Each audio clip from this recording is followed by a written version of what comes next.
Enora Malegre lance la Woman Trend Family, un média féminin pour agir les poulets. À l'occasion du lancement du média, qu'elle a co-créé avec Justine Fréoli, 20 minutes a interviewé Enora Malegre. Un petit nouveau dans le paysage médiatique français. Ce lundi, Enora Malegre et Justine Fréoli lancent Woman Trend Family, également appelé WTF, un média 100% digital, féminin et décomplexé, prévient l'ancienne chroniqueuse de TPMP. Les deux animatrices ont voulu créer un espace qui nous ressemble, où on traite de ce qui nous plaît, majoritairement tourné vers les femmes. C'est quoi une appli majoritairement tournée vers les femmes? C'est une appli avec des vidéos, et des articles sur les femmes qui nous ont marqués, émus. Je suis partie au Maroc suivre le rallye des gazelles, en Jordanie pour rencontrer des femmes en difficulté, on rencontre des têtes d'assaut qui se bougent. Ça me gonfle de fierté et de bonheur de voir ça, ça me redonne foi en l'humanité. Plus on rencontre de femmes, plus on a envie d'en rencontrer. C'est bouleversant. C'est quand même cool d'être une meuf. On fait tout, amante, amoureuse, femme, mère, on est tout. En quoi est-elle révolutionnaire? WTF n'est pas révolutionnaire, on n'utilise plus ce mot en 2018. Mais je pense que c'est la première fois en France, qu'un média est incarné par des personnalités. Le ton est un peu nouveau, et on nous voit traiter de sujets qu'on n'a pas l'habitude de nous avoir vu traiter. Beaucoup de choses merveilleuses se passent sur le digital. C'est un média sur lequel il y a beaucoup de vidéos et d'articles. Comment financez-vous le site? Justine Fréoli et moi sommes productrices, on se finance nous-mêmes. Nous espérons aussi, comme toute jeune société, que de plus en plus d'annonceurs viendront vers nous.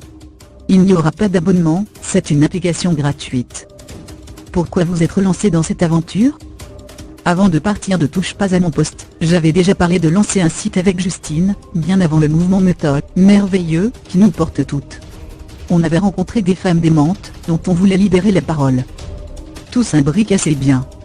Je suis partie de TPMP, parce que j'avais des désirs d'ailleurs, d'une certaine forme d'humilité, d'authenticité. Je voulais aussi remettre les mains dans le cambouis. Je venais de passer le cap des 7 ans à TPMP, qui fait un peu réfléchir, comme dans un couple.